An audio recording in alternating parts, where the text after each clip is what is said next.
Assalamualaikum warahmatullahi wabarakatuh teman-teman Les Bumi. Waalaikumsalam warahmatullahi wabarakatuh.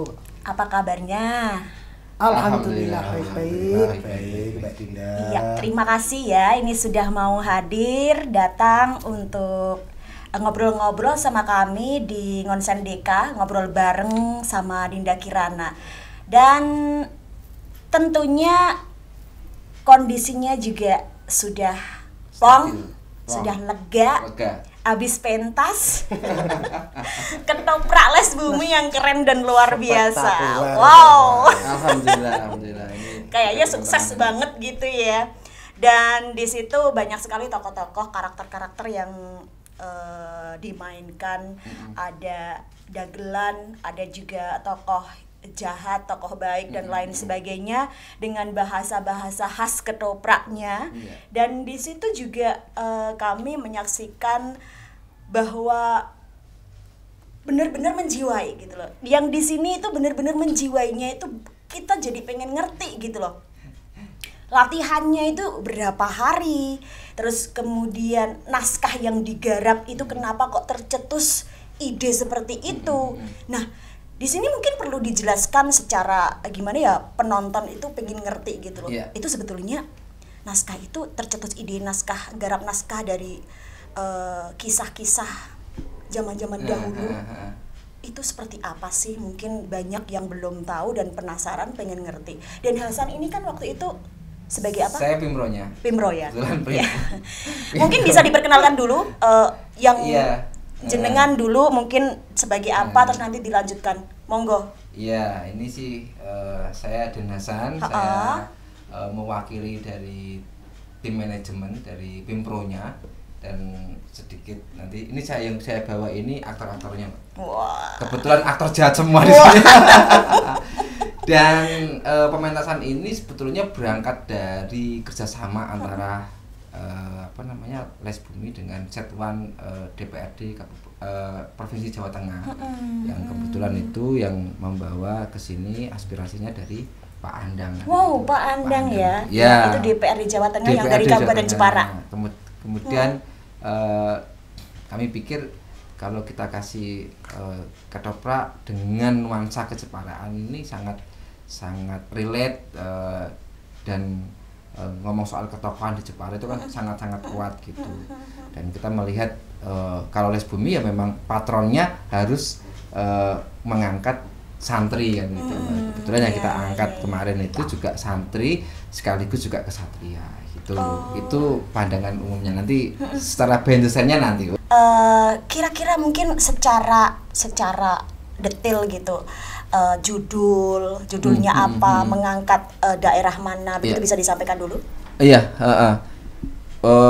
dari proyek kerjasama itu kemudian kami, saya, ada Pak Burhan, ada Mas Aminan, ada Mas Ngateman, kemudian rapat, enaknya kita ngangkat apa gitu. Dan di satu daerah itu namanya Kecamatan Bangsri, itu ada satu tokoh legenda yang namanya Ki Gede Bangsri ya, gitu ya. Dan cerita yang berkembang yang selalu diangkat itu cerita legendanya yang Suronggoto mengejar Dewi Ji, dan itu cerita yang sudah mainstream kan gitu. Tapi kemudian yang mengangkat peran Ki Gede Bangsrinya ini belum ada yang mengangkat. Maka lewat riset itu kami angkat menjadi judul namanya Tanggul Wali, Laskar Tanggul Wali, yaitu perjuangannya Ki Gede Bangsri menghalau para perompak, para perampok yang namanya Suronggoto.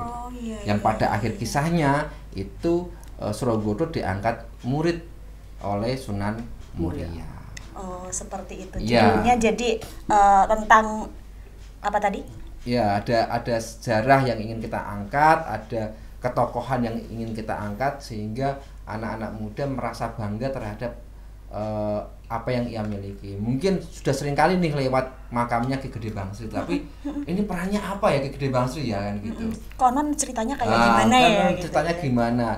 Nah, sedangkan cerita-cerita yang beredar itu cerita kisah percintaannya Suronggoto dengan Dewi Wiji. Nah, bapaknya yang punya peran besar namanya Ki Gede Bangsri ini belum pernah terangkat. Nah, lewat Laskar Tanggul Wali ini kita meng-highlight mengangkat sosok Ki Gede Bangsri menjadi ya memang perannya yang besar itu menghalau para perampok ini Ki Gede ini namanya Suranggoto sama Bajul Segoro ini bikin ontran-ontran gitu.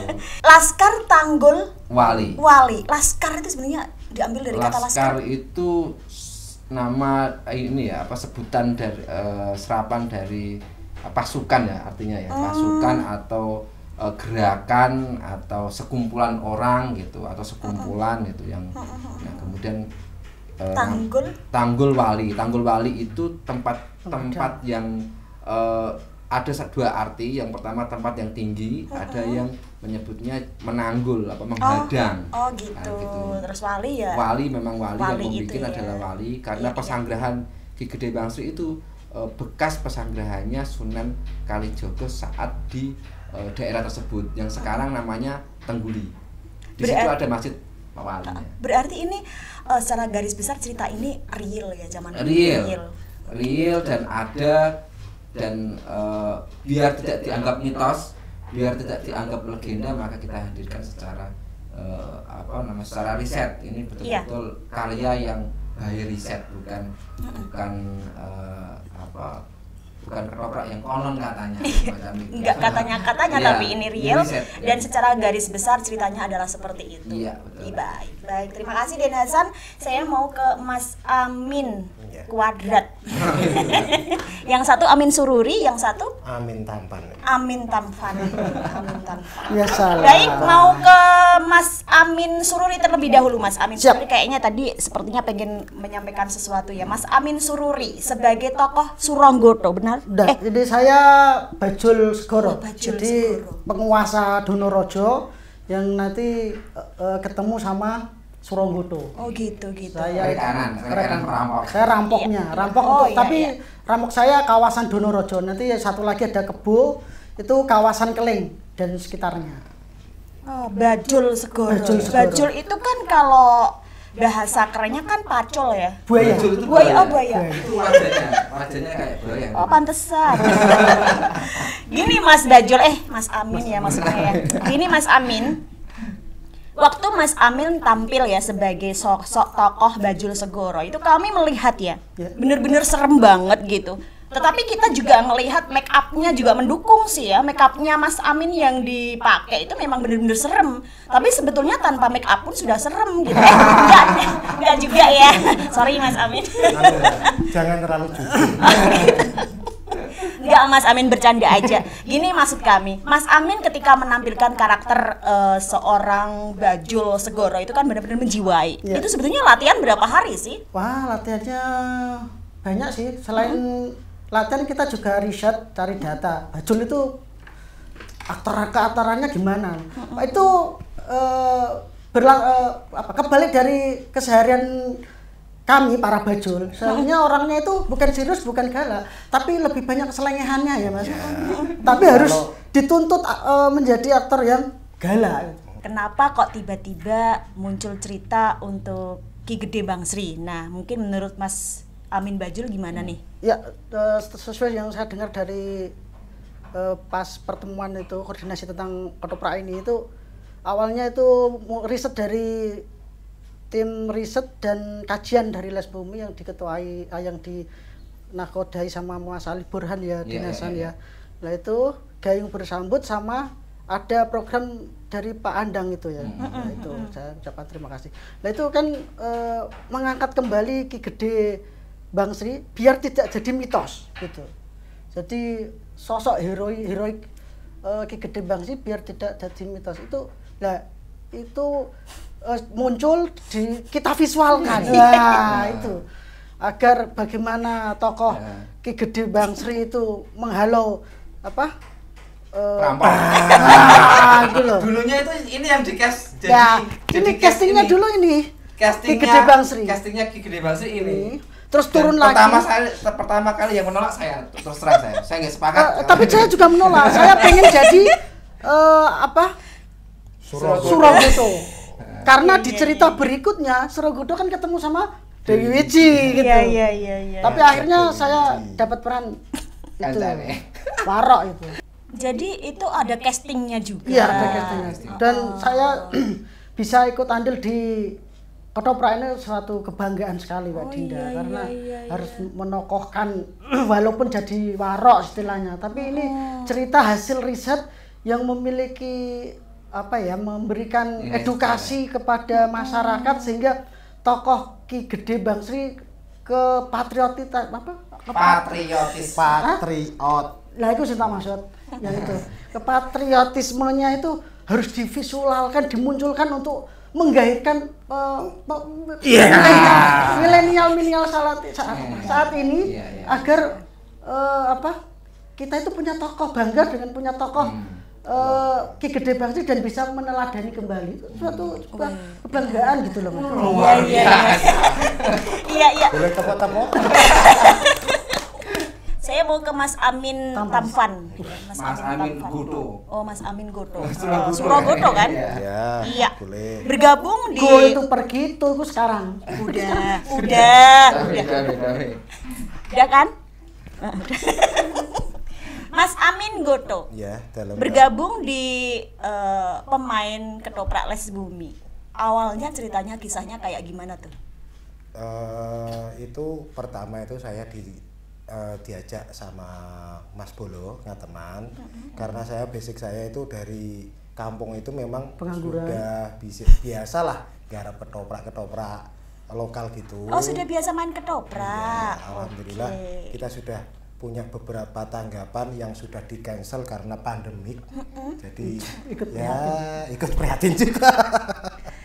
Jadi sekian lama nggak pernah main ya? Iya, hampir 2 tahun job dibatalkan, dan juga kita pokoknya piye carane kita bisa tetap eksis, dan alhamdulillah Pak Ngateman nelpon, ayo bikin satu tontonan, dan juga ada tali dari Pak Andang, jadi kita ya wes ayo oke, sing penting jalan dulu ketopraknya, masalah yang lain dipikirkan lain-lain lagi. Iya.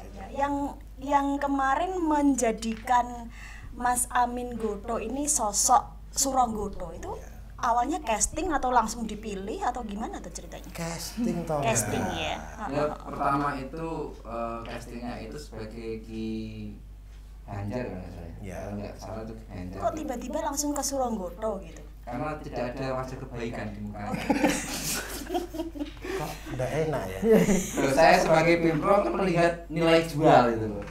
Nilai jualnya ini enggak pas nih kalau jadi kayak Banjar ya. Gitu ya. Saja. Jadi memang wajahnya penuh dengan kejahatan.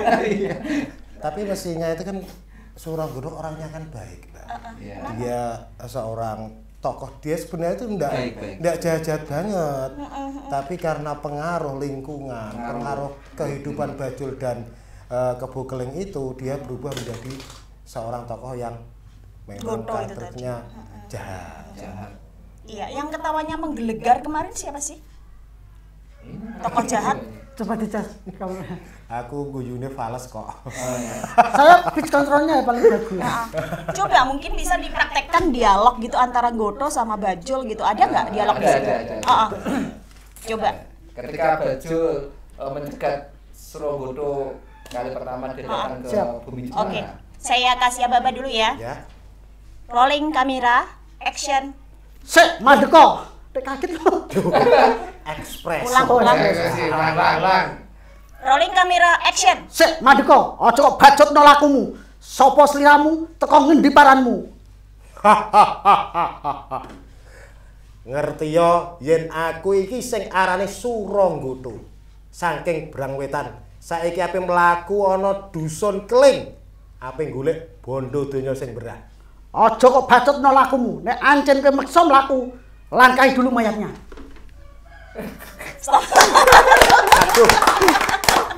Ini kalau sama Pirko tak langkahi mayatnya saya kepala. Udah diajak lagi. Baik, kita kembali ke permasalahan yaitu tentang naskah dan acting dan juga penampilan Ketoprak Les Bumi ini ya. Di sini ada sesuatu yang begitu menarik dari kami penonton juga dan juga pemirsa di rumah mungkin yang sesekali ikut nonton behind the scene-nya atau mungkin ikut nonton cuplikan-cuplikannya ya. Iya, di sini ada sebuah karya yang belum pernah dimainkan di Jepara.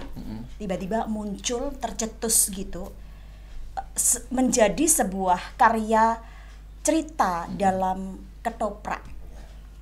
Kenapa kok milih cerita ketoprak gitu?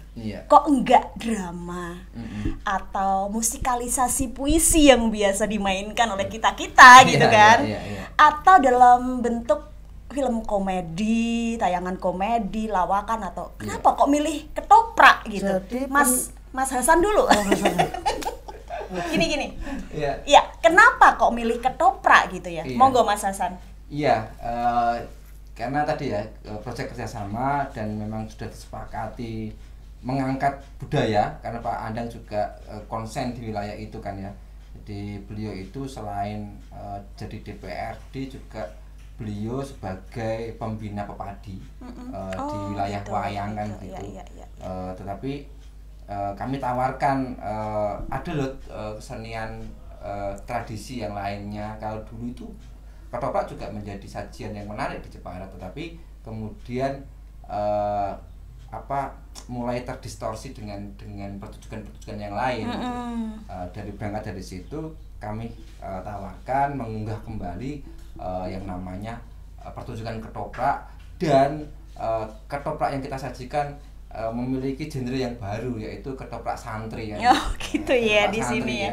Yang kemudian pemainnya memakai kerudung kan itu syar'i ya, syar'i lebih kita juga mengangkat tradisi ketopraknya. Di lain sisi kita juga ngomong soal bumi, yaitu seni muslim kan, seni budaya Islam. Iya betul, nah itu yang ingin kita angkat dan disambut oleh timnya Pak Andang, dan kita memang kerjakan dengan serius. Dan kita mengelola hampir 40 orang. Iya, personilnya ya. 40 orang dengan rentan waktu yang sangat singkat, karena kami deal itu baru kemarin habis Lebaran itu. Kami proses 1 minggu hampir 3 kali latihan sampai menjadikan sebentar, berapa kali latihan?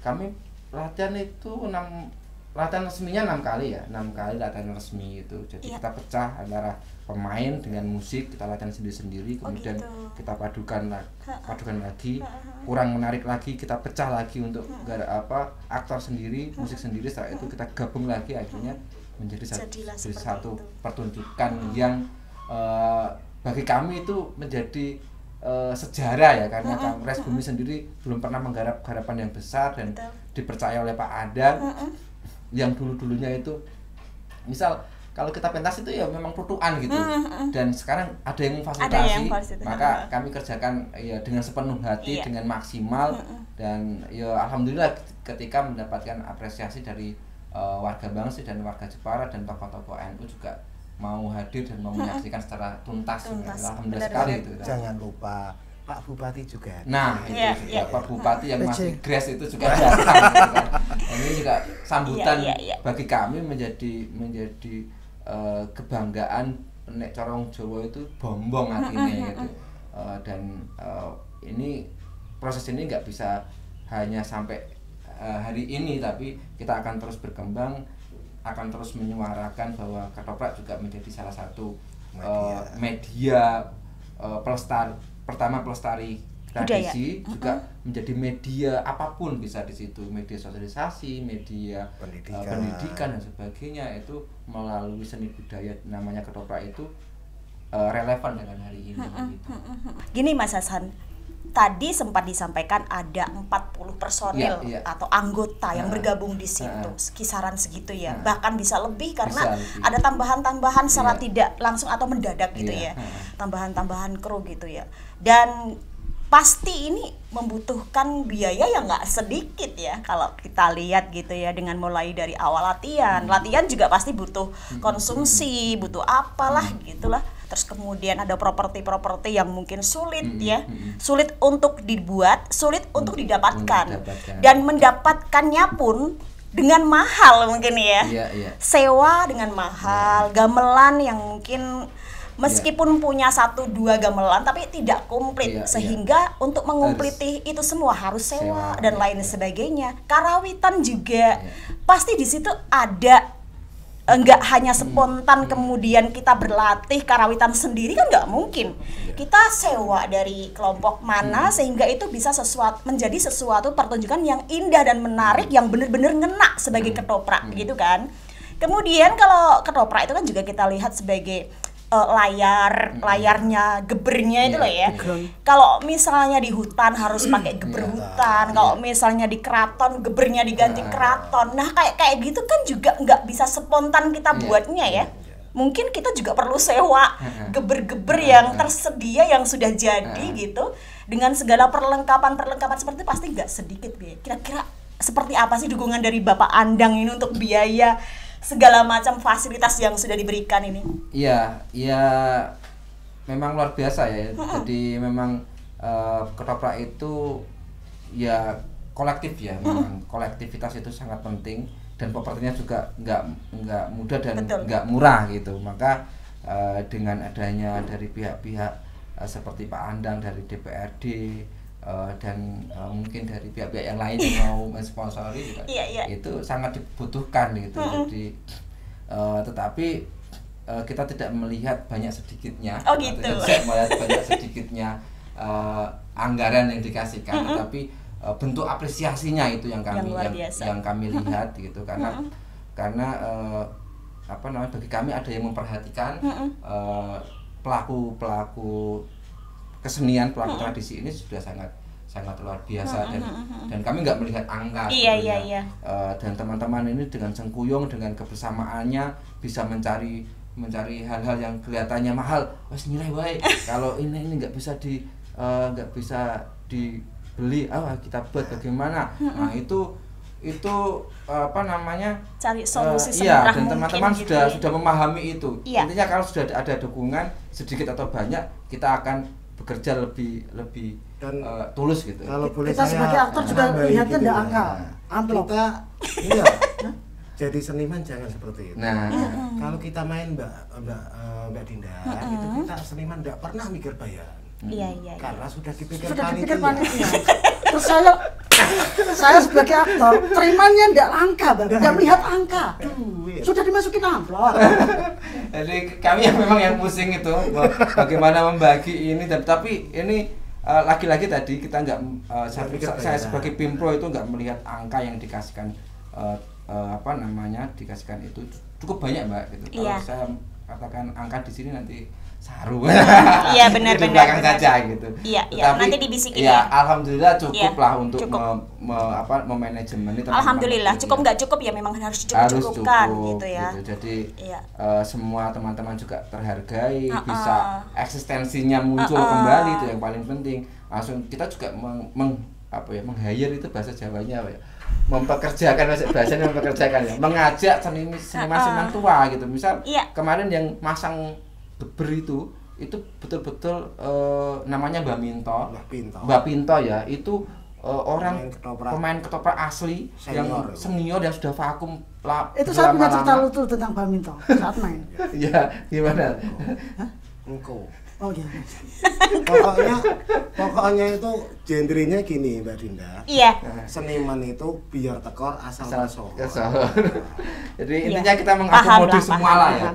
Pak Minto apa itu kita akomodir semua seni tradisi. Jadi kita melibatkan kemarin itu juga tidak cuma les bumi Mbak Dinda. Kita juga melibatkan ya sekitar tiga komunitas ya yang bergabung di situ. Akhirnya semua juga secara berkarya juga eksistensinya bisa ikutan bergabung di situ, udah seneng ya. Baik, inilah sesuatu yang sangat luar biasa untuk dipersembahkan kepada masyarakat Jepara dari Les Bumi NU Jepara. Dan di situ juga hadir Ketua NU PCNU Jepara, Bapak Kiai Haji Haris, juga hadir Bupati Jepara.